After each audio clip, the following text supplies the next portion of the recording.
For over a century, 116 years to be exact, the NAACP has invited every sitting U.S. president to its national convention, from Taft in 1909 to Joe Biden in as recent as 2024. But this year, they made a historic break, snubbing President Donald Trump, the first president in their 116-year history not to receive an invite. And folks, this is such a slap in the face that even Democrats are calling it out, with Stephen A. Smith not holding back anything and scolding the organization by reprimanding them and saying, "You don't get to ignore him. He's been the most influential figure in the GOP since 2015. This unprecedented decision reeks of racism, retaliation, and the left's ongoing divisive rhetoric designed to keep America fractured, at odds, and weak. The NAACP says Trump is the first president it has declined to invite. NAACP President and CEO Derek Johnson made the announcement Monday at a news conference in Charlotte, North Carolina, where the convention's scheduled to be held. And Derek Johnson had the audacity to say, "Donald Trump is attacking our democracy and our civil rights. And the president has signed unconstitutional executive orders to oppress voters and undo federal civil rights protections." Now, we all know what he's talking about here, right? And illegals are not qualified voters. And there's nothing unconstitutional about signing executive orders to protect and restore order and this country's values. Federal civil rights protections apply to those here and authorized legally to be in this country.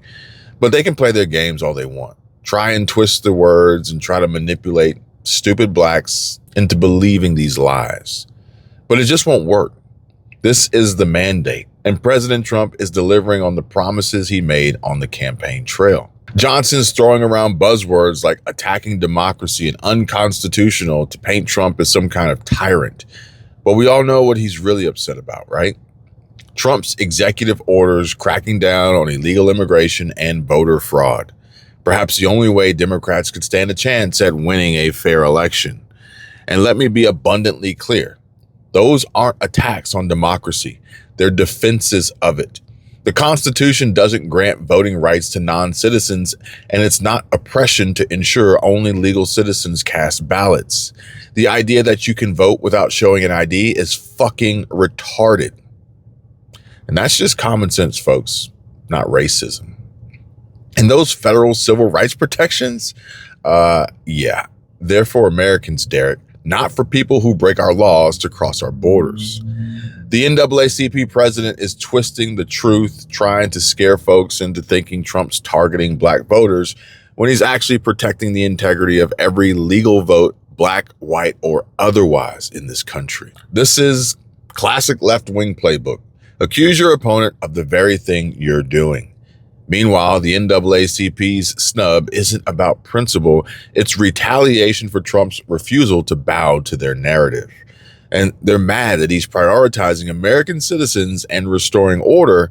And so they're doubling down on division, hoping to rile up their base with more hopeless and desperate fear-mongering. But as Stephen A. Smith said, ignoring Trump won't solve anything. It just deepens the rift. And they're not interested in dialogue or unity. They're only banking on keeping America weak and fractured, pitting blacks against whites, citizens against non-citizens, all to hold on to their fading influence. Trump's mandate is clear. Secure the border, protect our elections, and put America first. And that's what he campaigned on. And that's exactly what he's doing. The NAACP's word games and exclusion tactics won't change the fact that millions of Americans, black, white, Hispanic, and beyond, voted for him because they're tired of the left's lies and division. And this snub isn't just a slap at Trump. It's a betrayal of every American who believes in fairness, law, and a united country. Some would even call Derek Johnson a liar for saying he, President Trump is who I assume he's referring to, continually undermines every pillar of our democracy to make himself more powerful and to personally benefit from the U.S. government. And President Trump's effectiveness and continuous rise in approval ratings and poll results determined that was a lie. This will come back on the NAACP hard. Watch. Just you wait and see. But we're not stupid, or at least not all of us. And Black people are responding. And Officer Brandon Tatum shared a post on X that says it all, folks. As Black residents in Chicago are calling out their own mayor, Brandon Johnson, for blocking President Trump and ICE from deporting illegal immigrants. They're saying, and I quote, "You're so strong about protecting those aliens, but do nothing for U.S. citizens." Now, let that sink in. But this is the reality that we're facing. You've got elected officials, people in positions of power, who are so consumed by their hatred for President Trump that they'll pour their energy, their resources, and of course, your taxpayer dollars into fighting him at every turn. They're not focused on fixing their crumbling cities or helping their own communities or addressing the real issues like crime, jobs, or safety for American citizens. Nope. Their sole purpose seems to be to wreck this country, to tarnish Trump's name, and to snub him out of spite. And let's be real for a second. Can you imagine if President Trump were Black? How would these Democrats react then? Would they still demonize him with the same venom, or would they twist themselves into knots trying to justify their attacks? It's a question worth asking because it exposes the hypocrisy at the core of their actions. As President Trump himself said, "I could cure cancer," and these Democrats, haters, detractors, they wouldn't even stand up and clap. That's the level of corruption and evil we're dealing with.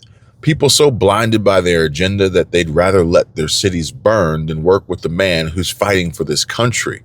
And this post from Officer Tatum proves it, and the people are waking up. They see through the lies, the corruption, and the misplaced priorities, but it's up to us to keep shining a light on this darkness, to call it out, and to fight back against those who want to destroy what makes America great. So, let's stay vigilant, stay informed, and keep pushing forward. Drop a like if you agree, subscribe for more truth, and let me know down in the comments what you think about. And let me know what you think about this insanity in Chicago with Brandon Johnson and Charlotte, North Carolina happening right now with Derek Johnson in the NAACP. Until next time, God bless, and let's keep fighting the good fight.